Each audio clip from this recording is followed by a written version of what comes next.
Welcome back to more 2d6 dungeon. Last time we rummaged through an urn that turned out to be empty but attracted a patrol in the process, rolled a 6 on the patrol table and then had to fight a troll or an under troll, whatever that might imply. I don't know if later there are going to be middle trolls and over trolls, but so the troll got trolled and we leveled up from that. So we are not now at a glorious 3 shift, level 5, got a fancy new sharp pummel doing d6 plus 7 damage and are now much more likely to hit even just because of the shift. Now we are loaded with loot here. All of these gems, which I haven't even looked up how much they are worth, but I think their values are all given in gold coins as far as I remember, so every one of them is worth at least a gold coin, 1 or 2. Even the low quality ones, I think. And then we've got a bit more necklaces here, a bit more gold, some gold coins and a lot of silver. Now, I think I was debating last time, do we go back to town or not? Because we are at such high HP at the moment. Then again, the game says about going downwards, you need to understand momentum and when to decide when to go down. Now I think it is quite early to go down here because not a lot of the floor is actually explored, although we have had already 13 rooms. But I think we're going to do a few more rooms, go to the edge of the map and then just go back to town, even if we don't need the heal, to load off some of this stuff and do some shopping and then go down afterwards, probably in the next video. So let's just come back here. We just were in this urn room and continue upwards through this archway. Again, nothing is detailed yet because I just ended the last video. So from the urn room, which I don't even know what kind of exits that had, it doesn't say.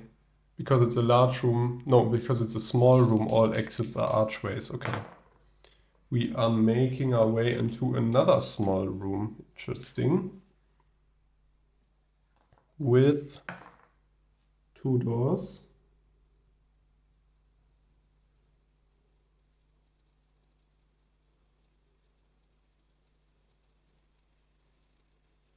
That's kind of nice, since we haven't had a lot of small rooms yet.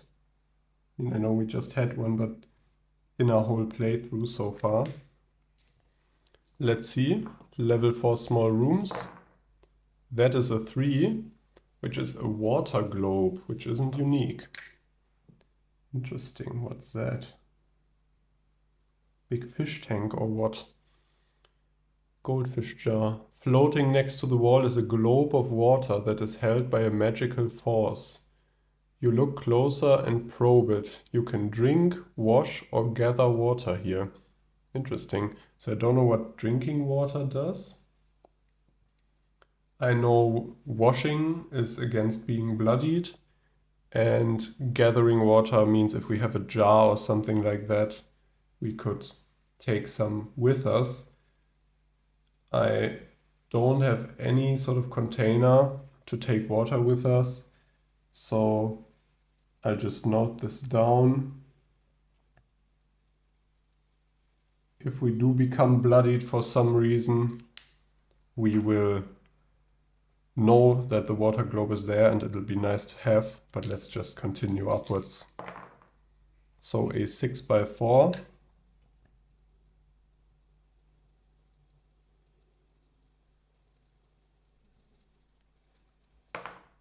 With another 2 doors.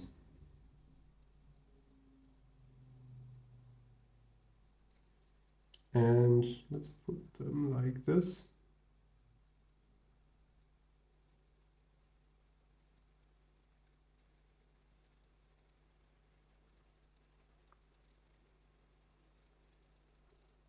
and I give it a bit of an interesting shape again. So this is going to be just a standard room, standard size. Let's roll on that table. 1 and a 6. That's an urn store. I believe we have already rolled that, right? No. Wait, I think we rolled that on the last floor.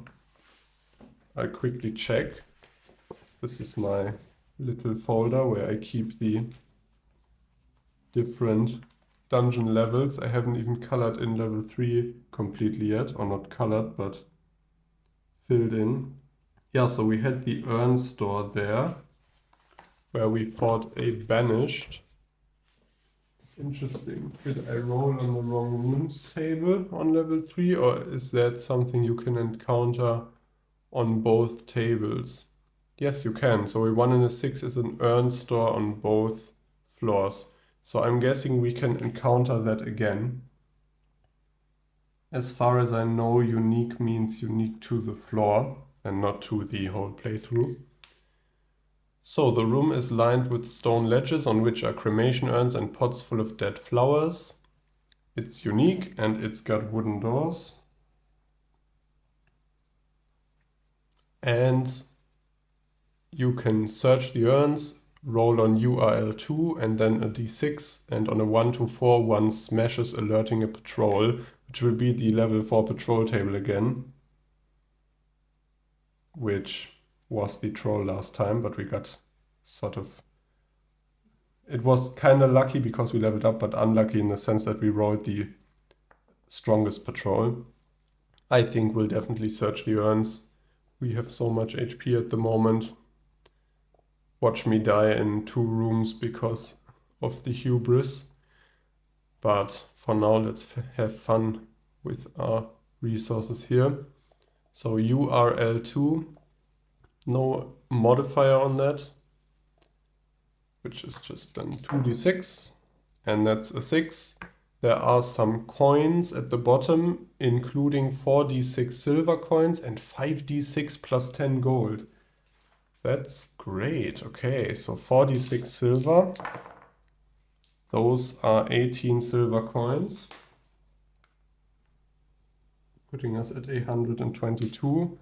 And now 5d6 plus 10 gold. This could be big. And it is. So that's 19 plus another 5th d6. So 24 plus 10, which was the modifier. So 34 gold coins. Wow, okay. So we will be at 81. Good thing we looked into that urn. Now, we gotta roll on d6. On a 1 to 4, we gotta fight a patrol. That is a 1 to a 4, so an urn smashes, alerting a patrol. Roll on the level 4 patrol table, which I'm afraid I'll have to quickly look for again, because I closed it since last time. Level 4 patrol. This time it's just an amorotic again. Yeah, so that's quite the range, I'm just noticing. Looking at this. Pretty sure the amorotic was not that bad the last times we fought them. Don't even remember what level they were. Found them, so they are level 2 even, just. And I mean, that's quite the range. So you can roll an amorotic. I mean, a 1 I am assuming is an even weaker enemy we haven't encountered yet. Only 1 shift, 14 HP. You know, d6 damage, still a lot of damage. Or you can fight the 40 HP 2 shift d6 damage and breaks your heavy items under troll. Yeah, so this really shows that this still is a luck-based game. And that might have us think twice before we just wait in front of a door in the future. Because I'm not guessing the patrols are going to get any friendlier. But for now, let's fight the Amorotic here. Probably saying it completely wrong. 14 HP. Do we want to throw a throwing dart or knife? Yeah, let's throw the cheap, or not cheap, but bad throwing knife, -1, which will just do 3 damage. Just as a little bonus, because I want to use him. That's a 6 and a 4, which actually he's got his interrupt. So that throwing knife will only be doing 2 damage even. Well, whatever. Threw a butter knife at him. And now we get to do our actual attack and fight. I'm hoping we can try out that sharp pummel. No such luck, so 1 and a 4. That's actually one of our rare misses on here. So anything with a low primary and high secondary roll, this bottom corner here is bad for us. Okay, have him attack us. 1 and a 4 as well. Now, lucky us, he needs a 4 and a 1, not a 1 and a 4. So that is exactly the opposite of what he needs. Let's attack back. And that's a flying dice into a crit. Sharp pommel, we will just use that. Doing d6 plus 7 damage plus our shift, so d6 plus 10. And it can't be interrupted. So here we go. 16 damage, maximum roll, maximum damage there. So he's completely destroyed, I'd say. And we get to roll on potions table 1 from that, which I still have open. Oh no, actually, that's pouch table 1, right. Pouch table 1, another pouch for us, I like that. So pouch table 1 is the very first one from floor 1, so probably not great loot-wise, but I'll take the pouch. 9. There are some coins in the pouch, actually. Gain d6 plus 2 silver and d6 gold. Okay, so we'll first of all note down the pouch, most importantly. Put it in between here. That's an empty pouch.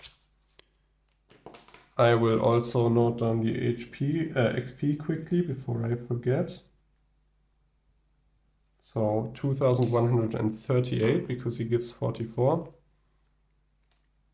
And now we get to roll for those coins. So d6 plus 2 silver, 6 silver coins.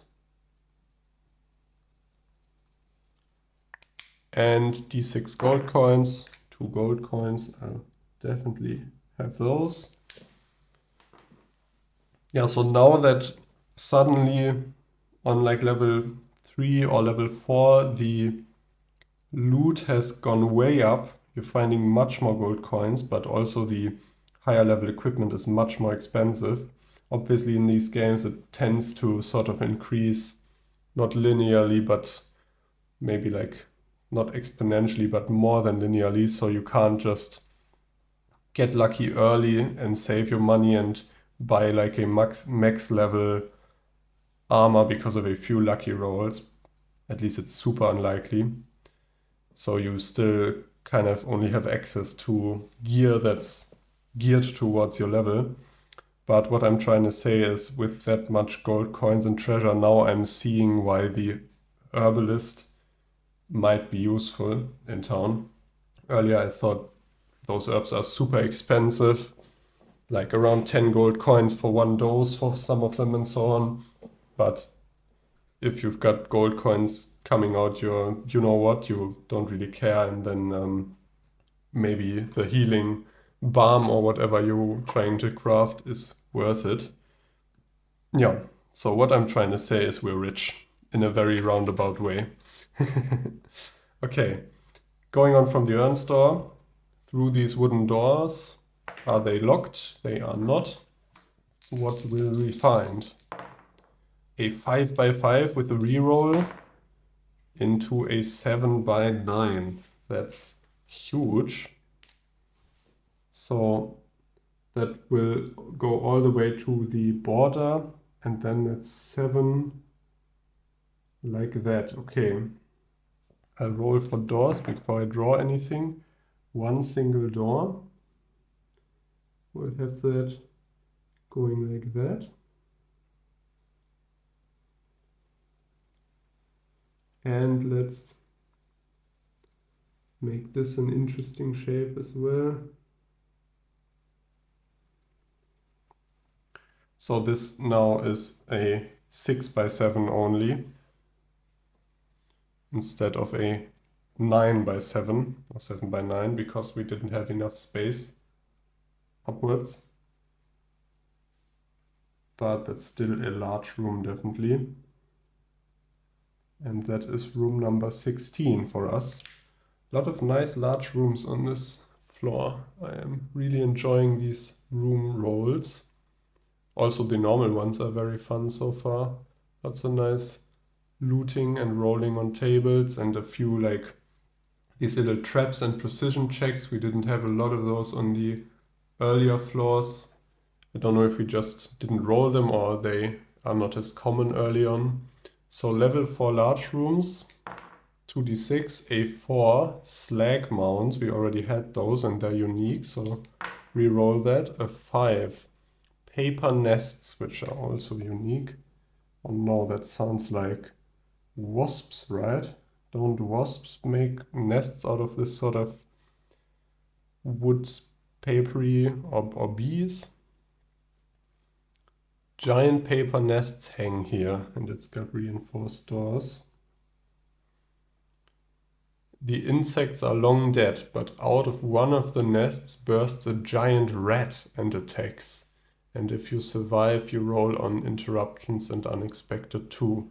So giant rat. That's a new one.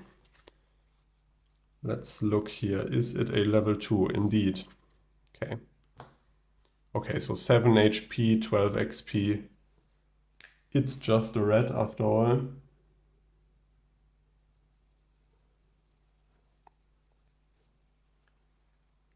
But can do some damage, it seems. Some scratches and bites. And as a treasure, you get a rat tail without becoming bloodied. That is actually kind of nice. Because I'm still refusing, although we have that water sphere, I'm still refusing to gut the animals or even the humans and other creatures we're fighting, just to be able to offer to Radakina? No, who was it? I think Muratai. Yeah, exactly. So any way of getting leather or meat without getting bloodied, I think is nice. I'm assuming she takes red tails. Doesn't say here, but that does sound like a form of meat to me. Whatever. Let's fight the giant rat. I don't think we'll use our throwing weapon or any of our throwing weapons. Let's just attack it. 5 and a 4. Let's turn that into a 6 and a 5. The interrupt doesn't apply, so we're doing d6 plus 7, so the rat is already dead, even without us rolling. Yeah, so rat be gone.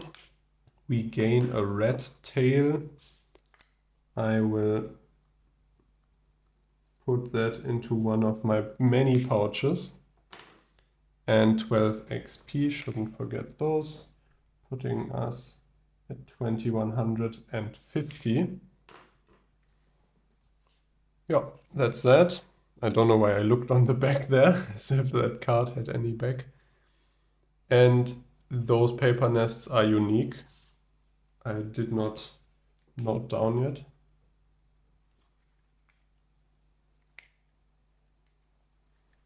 And I think now we roll on that interruptions and unexpected table. Again, now number 2, interruptions and unexpected 2. 6 and a 2. We are still yet to find any prisoners. You must have been making too much noise, for there is a shout and in bursts a foe. Roll on level 3 patrols and face the enemy. If you survive, you find a chest in the room. Roll on CT2. Okay, level 3 patrol. Yeah, so now the rat tail of rolling on different tables ensues here. No pun intended. Level 3 patrol. That's a banished, which I think we have also fought before. Yep. 9 HP, but 34 XP. Banished. Let's fight them. I'll speed this up. Do we throw anything? I don't think so. Let's just roll. 5 and a 1. Now that is not the pummel, but we can do a swooping spin.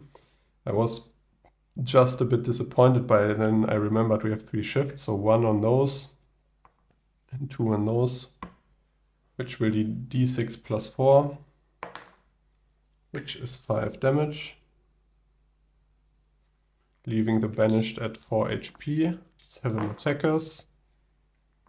Actually, secondary 1s, 4s and 5s and 6s. No, okay, nothing of that applies, so I didn't look at this interrupt there. Wild Scratch, he can't do that. I had the dice the wrong way around.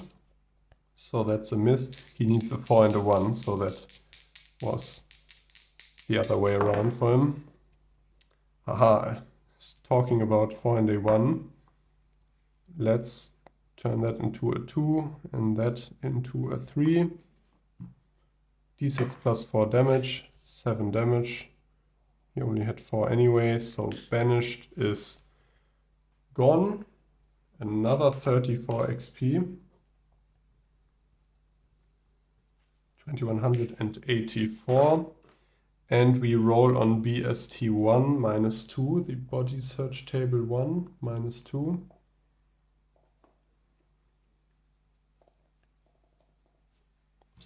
Yeah, so this game loves tables, if you haven't noticed that. So that'll be a 1, the body stings and a cloud of spores erupts, lose 1 HP. Oh, so the banished post-mortem did a point of damage to us. I don't think if we can continue, guys. This can't stand. Suddenly the undead are attacking even after they're dead. Okay, so that's him gone. And now, from the interruptions and unexpected, we roll on CT2. So chest table 2. No modifier. A 5. There are 6 metal hooked spikes and a length of rope inside the chest. And a lockpick. +1 with a 4 in parentheses. So 4 lockpick. I'll combine these into 7. I hope that's correct, but I'm assuming it's it's 7 lockpicks. Or we have even more down here. Let's combine all of those. So that'll be 10 lockpicks of quality +1. Don't know if we'll ever need all of them. And then we've got a length of rope, which I think is a large item.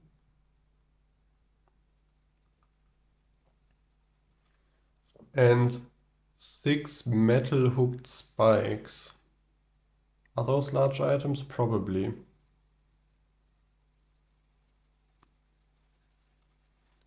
So to probably fasten the rope to. So I will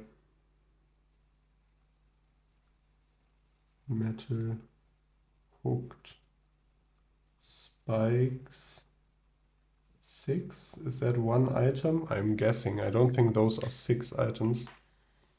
But I would say they are probably heavy, the 6 of them combined. Yeah. Not too sure.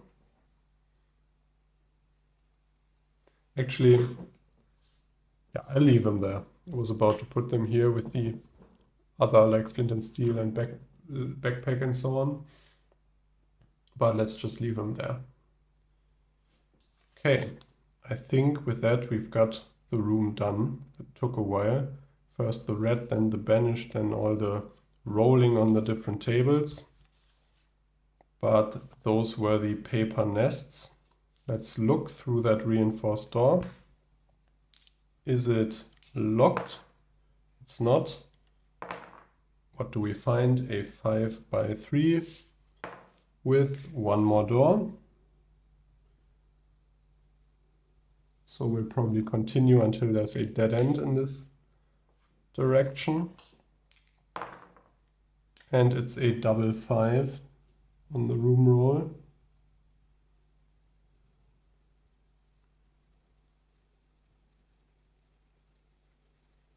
And I'll draw it like a big slanted area. So this will be room number 17 for us. And what does the double 5 mean? I'm sure we haven't had that before, right? So that is unique. That is a warrior's tomb. No, we have not. Though that also sounds familiar. But we had the raided tomb, the mosaic tomb, I think the marble temple. Yeah, so maybe I think on the previous floor we had some sort of warrior or fighter's tomb with like a fallen down statue or something. But this is not that, and it's another floor. So this is the tomb of an ancient warrior. Stone swords cross the front of a red sarcophagus. The lid slides open. First of all, it's got random exits. I'm leaving you on a little cliffhanger there. What emerges from the lid? The exit is reinforced doors. Now we can continue reading. So the lid slides open and up stands a warrior in fur, but now a Faravyata. If you survive, roll on SLT2, which is that sarcophagus loot table 2. What's a Faravyata? It's a level 3 enemy with 21 HP.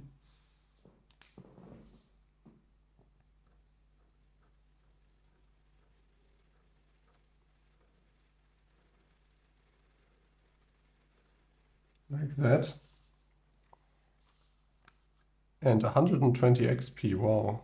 It's got a sudden swoop on secondary 1s and 3s, so that does not concern us.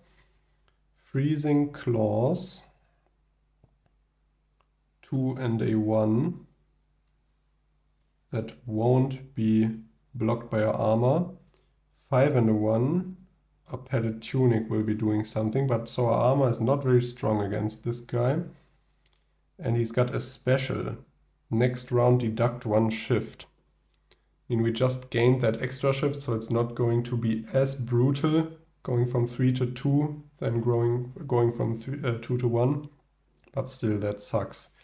Okay. I think this is another, especially because he only has so few rolls that he has interrupts on. This is another throwing weapon opportunity, and I'll use the throwing knife here. Oh, it would be nice to get some of those back at some point, but throw the throwing knife for 4 damage. 1 and a 6, so actually is not interrupted. does the full 4 damage, and then we can look for it afterwards to recover it, if I remember. Let's see about that. And now let's do our normal attack. 1 and a 3. I am pretty sure that just hits due to our newly acquired shift. We can shift that up to a 3 by 2 and that down to a 2. So we are doing the swooping spin. And no interrupt, so d6 plus 4. I thought that was a 6 there for a second, but 7 damage is still very nice. So he's already more than half dead. I mean, he's already dead, but he's more than half dead for real. Double 5 for him. He can't do anything with that, luckily. We attack back. 6 and a 4, which is just one off our sharp pummel. So d6 plus 7 damage. 11. And that kills him exactly. No, not exactly here. 10 left. So that even is a bit more than we needed. But so not a problem at all. And 120 XP for us. That's what I like to see. But so I think this demonstrates that, and we are now at 2,304, sorry, I had to calculate there. This demonstrates that we are, now that we are at level 5, I think we should really look at going back to town and then heading down soon. Because I don't want to just run around level 4 over leveled. I'm just assuming you start at level 1 on level 1, you level up during the level to level 2, and then go down to level 2 and start at level 2 on level 2 and so on. So I think leveling up to level 5 during level 4 of the dungeon is fine, but we shouldn't eke out like every last bit of space here. We can just go down soon-ish and then be up against harder enemies again. Yeah, so we roll on the body search table 2 plus 2, and also the warrior's tomb we roll on SLT2 with no modifier. So let's roll on the body search table first. Where was that? There. So with a plus 2, I think we can get some pretty good stuff here. Let's see. 5 plus 2 is 7. Strapped to the thigh of the creature in a leather holster are 2 throwing knives. Alright, and I wanted to remember to take back my look for my throwing knife as well. Thanks for reminding me. Throwing knife, and those are just regular ones. Okay, so strapped to the thigh in a leather holster are 2 throwing knives. There is also a pouch. I like hearing that. And the pouch contains 3d6 gold coins.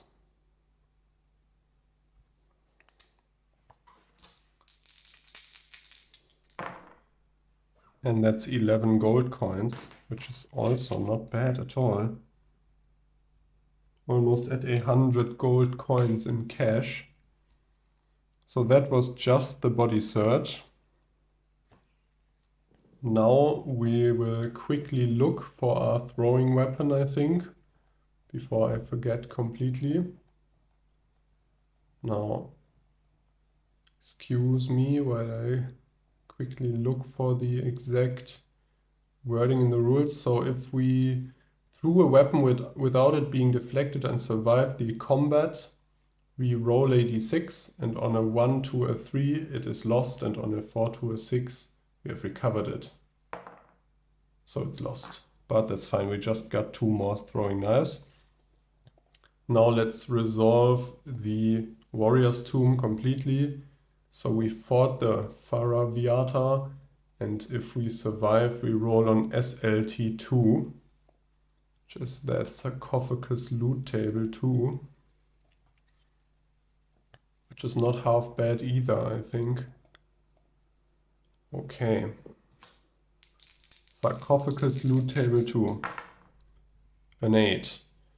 Lying clear to see on the stone base is a necklace lined with 4 medium quality gems. And we roll on GMT1 minus 2. These tables in tables in tables. It's crazy. Okay, so that's the gem table. And GMT1, yeah, this is all the gems. So these are the gems in ascending value. So pearl, sapphire, garnet, ruby, emerald, and diamond. And the roll said -2. So we get medium quality. I'm assuming all 4 gems are the same. So 4 medium quality gems. And what the -2 does, oh, and that's super low.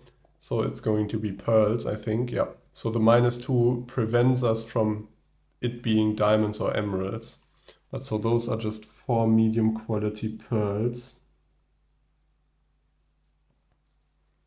And doesn't say that the necklace adds any extra value or anything like that. Yeah. So we'll just note it down, say we'll remove the pearls from the necklace or sell the necklace as a whole just for the value of the pearls later. That's fine. Nice. Okay. So that is the warrior's tomb done. Let's look what's in that corner there. Oh, first of all, gotta see if that will keep that roll in mind. And we gotta see if that reinforced door is even unlocked, which it isn't. So it is locked at a, now I gotta use my different dice here. It's locked at an 11. Ooh, okay. So locked door 11.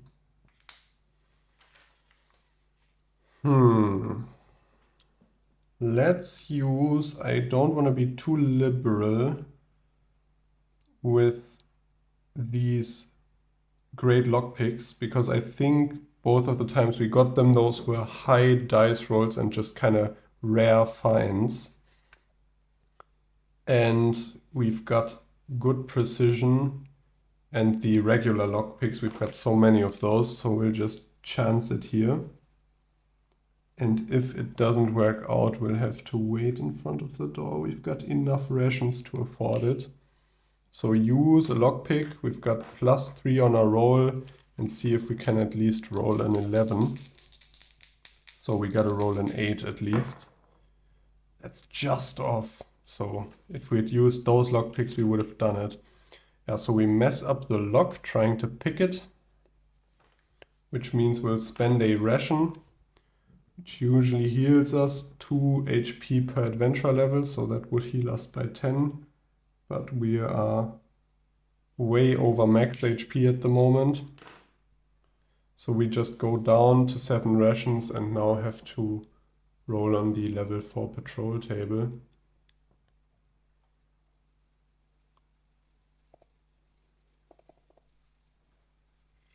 Which is a D6, and that's a 4. That's another Tomb Raider. We fought one of those before in a room. Makes sense that Lara Croft would be looking in this warrior's tomb here, patrolling here. So the Tomb Raider, what was their HP? 20. I remember they gave the great treasure, the body search and bag table and gold coins. Yeah, okay.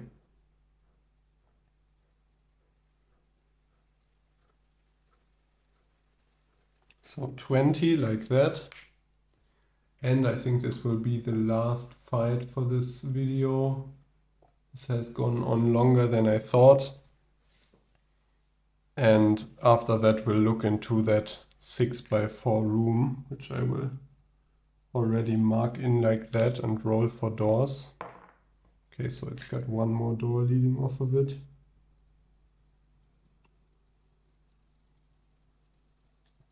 Just so we already know it. But we are not in there yet, just so I can use these dice now. So let's fight the Tomb Raider. Do we want to use one of they've got so many interrupts.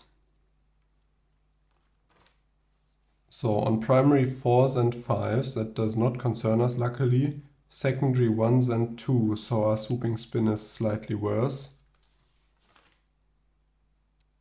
I'm not going to chuck the throwing knife. I think we're better off saving it. Last time this fight wasn't too bad and we leveled up since then. Let's just attack them normally. So 5 and a 4, which will be a 6 and a 5, doing a sharp pummel, which they have no interrupt against. So 10 damage right out of the gate. Half dead already. Tomb Raider attacks back with a 1 and a 5 and only 1 shift. They can't do anything with that. We attack back, double 3. Oh, that's definitely a hit. I'm just looking if we can get to the pommel. No. Okay, so we're going to have to do the swooping spin. Again, this gets forearm blocked, so d6 plus 3 only. But that's 8. So they have 2 HP left, so funnily enough, if we had thrown a throwing knife, we'd probably have killed them by now. They attack back with a 3 and a 5, which will be their grip twist for d3 damage. But again, both of the... Ah, that was their deal. That's why the fight was so chill last time, because both of their maneuvers are blocked by a helmet. So d3 minus 2 actually. Okay, still 1 point of damage. So Tomb Raider can be proud, they did as much damage to us as a corpse last time. Okay, so now third round of combat. We attack. That's another swooping spin and that'll be d6 plus 3 again. Let's just look to see the roll and have them killed. So 70 XP before I forget. 2374. And now we gotta roll a whole bunch on the treasure table. I'm unsure if at the moment it's actually better for us to wait in front of doors instead of picking them. Because it does seem like picking them, the best that happens is nothing, and these patrols aren't really punishing at the moment. Although the troll, fighting another troll, I don't know if I'd want to do that just for no good reason than to open a door. Yeah, but that's somehow a bit weird, a bit interesting. So body search table 2, first of all.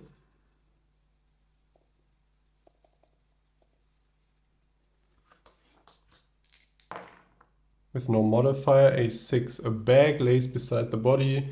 Inside you find twigs, dankoma, stems, and scarlet aureovatus. I think that's what we falsely or mistakenly rolled last time, or I thought I rolled. So now we've got scarlet aureovatus.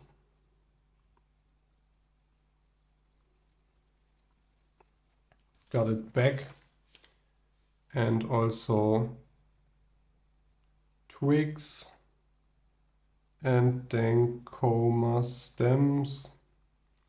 So the rules explicitly say there's no limit to how many small items and pouches you can carry, but still this inventory is a bit ridiculous. Probably looks like someone just took the backpack and scooped up a bunch of dirt from a forest floor, and you look inside there and you say a lot of leaves, a carrot, some seeds, a rat tail, some flowers, an acorn, a black feather, and a few knives in there. So yeah, the trash backpack. But that's the body search. Now we get to roll on bag table 2+2. Yeah, so this Tomb Raider's loot seems a bit excessive for how strong they are.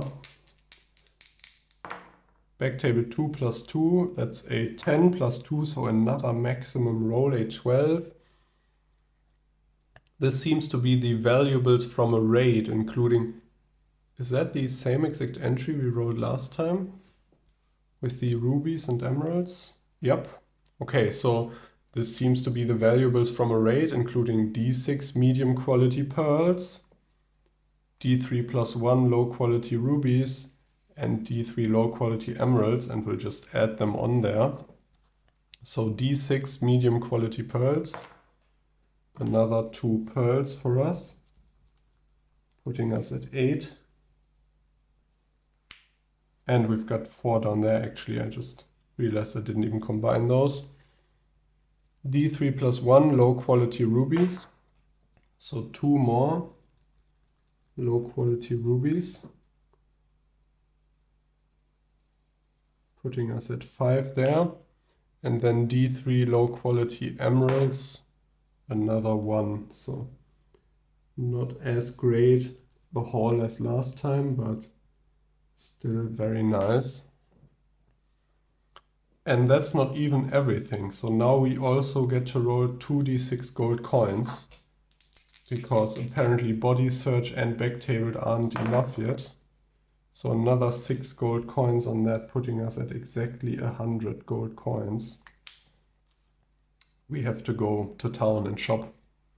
Go to town in both senses of the word. Go back to the village and go to town with our purse in the local businesses. Okay, but so now that nice Tomb Raider was nice enough to open the door for us and then die and leave a lot of gold, I said this was going to probably be the last fight we do, and I think we'll have to roll for room 18 next time because the video is getting very long. But I promise we're returning to town. We'll look down here or whatever, and then afterwards go down to the next level. But until then, have a nice day and I'll see you then.